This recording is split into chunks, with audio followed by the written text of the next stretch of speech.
This is Harsh reporting for Your Story. Today we have Linda from Footprint Ventures. I really like that name, Footprint Ventures. Brownstein. Linda Brownstein from Footprint Ventures. Why don't you give us a brief of what you do? We are emerging stage or early stage venture capitalists here in India, based in Bangalore. We have 4 partners: Neil Brownstein, Josh Bornstein, and Anjan Akal, and myself. Oh, okay. So, small setup. You look at early stage, you look at a lot of entrepreneurs. How have you seen this space evolve in the last 2-3 years, and what do you see for the next 2-3 years? We've been in India now for 5 years looking at this space, and we've seen a dramatic change over the last 5 years. And Vani Kola said this morning that that she's seen increased sophistication in presentations. Well, we've seen increased sophistication in the entrepreneurs, in their understanding of the businesses, incredible growth in the numbers of opportunities. We evaluate. We see hundreds of deals a year, but we probably seriously evaluate about 100 every year. And we're very selective. We only do 1 or 2 deals a year. Our firm is industry agnostic, except we don't do real estate and defense. And our investments have ranged, a very wide range, but principally taking advantage of the growth in the economy here in India, which is tremendous. Okay, so if I want to come to you for funding, what would be the criteria? What would you look at? Principally, we're looking at businesses that can scale to be substantial businesses that have an opportunity to either be sold or to go public. So we look for an opportunity to exit. We look at the people, principally the people. We have 2 of our main criteria are around the people. It's like a marriage, so you're involved, with each other. You have to trust each other. You have to be willing to have a give and take with each other. So we look very much at entrepreneurs who we think have the opportunity to really lead and build a team and build a serious business working together. We look for capital efficiency, so that amount of money that goes in is both protects the equity of the entrepreneur as well as protecting our investors in terms of being able to achieve the kinds of returns that we need to see for what our investors are expecting.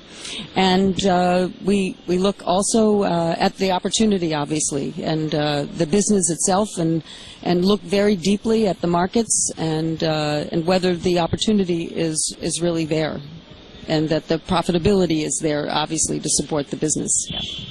So minimum criteria, are you looking at some sort of a track record before you invest in someone? Or just the idea with a great team would do to get investments from you? We've done 1 startup. The particular entrepreneurs were returning Indians from the U.S. They'd been in the U.S. 14 or 15 years, but they had deep expertise and unique expertise in their industry. So we felt that they had the potential to really be successful entrepreneurs, but they had not actually been, this particular entrepreneur had not been a CEO before. But he was also very coachable. So this particular person, really seeks out advice and coaching and support, so that we've seen that this person has just grown tremendously. That in this particular case, we think we're right that this person will be a great CEO, even though he had never been a CEO before. And then we have had people that have had track records that we've evaluated also. So it's a range. But again, it comes down to the people, and making a call on whether you think those people have the potential. Last question. You work with so many entrepreneurs.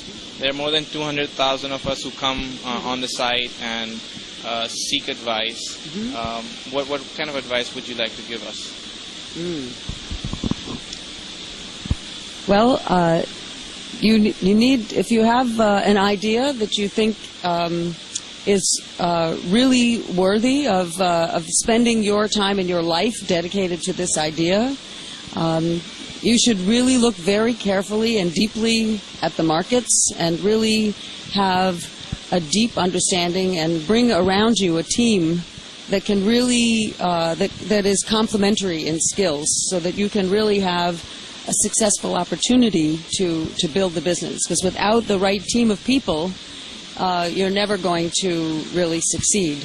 And I think that's been one of the biggest changes that we're starting to see in India. When initially we would see like one person with one idea, and now 5 years later we're really starting to see people are getting it in terms of really putting a team together, so that you're having a more complete set of people.